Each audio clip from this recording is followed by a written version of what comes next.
diretamente pelo jogo político. E vamos começar pelo jogo político para dizer que é absolutamente lamentável e até arrepiante esta estratégia que a direita está a utilizar, que é a do apelo à memória curta e que as pessoas esqueçam completamente daquilo que fizeram, designadamente nos últimos 4 anos.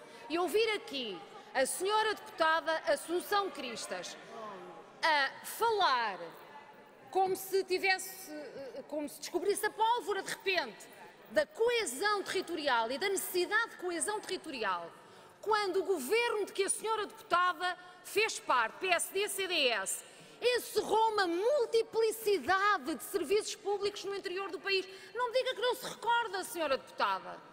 Encerrou linhas ferroviárias que desmobilizaram a potencialidade do interior do país. Havia até um plano chamado Estratégico de Transportes, a que quem tinha razoabilidade política chamava Plano de Encerramento de Transportes, e imagine lá bem porquê.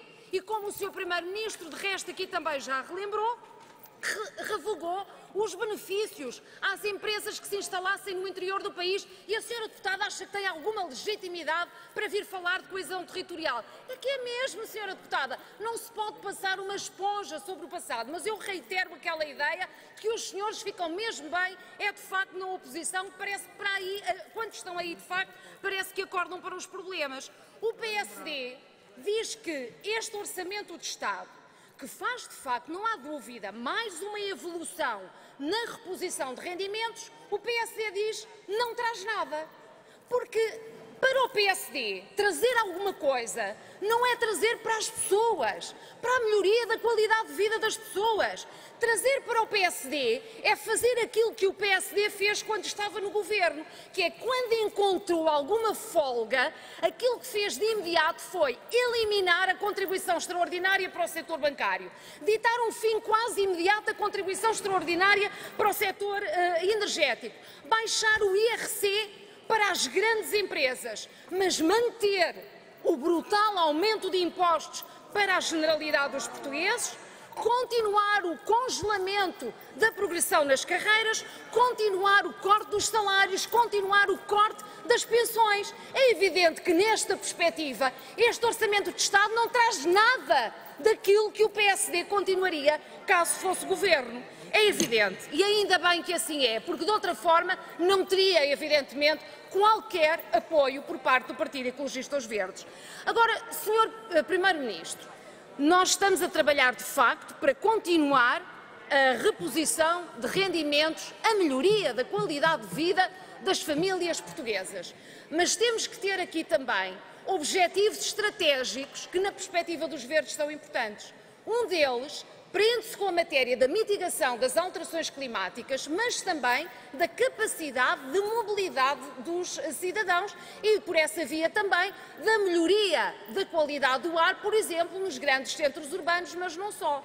Nesse sentido, é fundamental estimular a utilização do transporte coletivo. O Sr. Primeiro-Ministro talvez se lembre da forma como os Verdes, numa forma de facto veemente, no anterior Orçamento de Estado, procuraram a reposição do passe sub-23. Foi feito.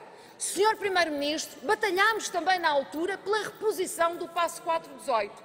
O Governo do Partido Socialista não aceitou no anterior Orçamento de Estado essa medida.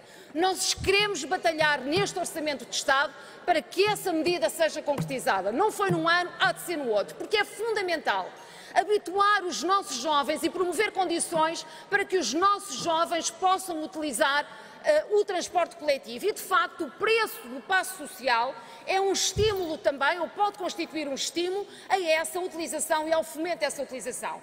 Na especialidade, nós vamos apresentar essa proposta. Eu gostava de saber se o Governo está aberto a considerar este ano, finalmente, a reposição do passe 418. Mesmo para terminar, há uma outra questão fundamental. Nós temos que, de facto, repor o corpo de guardas florestais. Nós temos que aumentar o corpo dos sapadores florestais. Mas há um outro corpo que não pode ser esquecido, é o dos vigilantes da natureza. Trabalhámos este ano para abrir concurso para mais 20 vigilantes da natureza, depois para mais 30 vigilantes da natureza. Sr. Primeiro-Ministro, o apelo que os verdes fazem é para que não paremos no ano que vem. Pelo menos entre 20 a 30 vigilantes da natureza, nós temos que abrir novo concurso para o ano, no sentido de não parar esta possibilidade de reforçar um corpo que é fundamental para as áreas prioritárias que o Sr. Primeiro-Ministro aqui focou ao nível da conservação da natureza. É fundamental não parar um caminho gradual para atingir aquilo que de facto o país precisa. Muito obrigada pela tolerância, Sr. Presidente.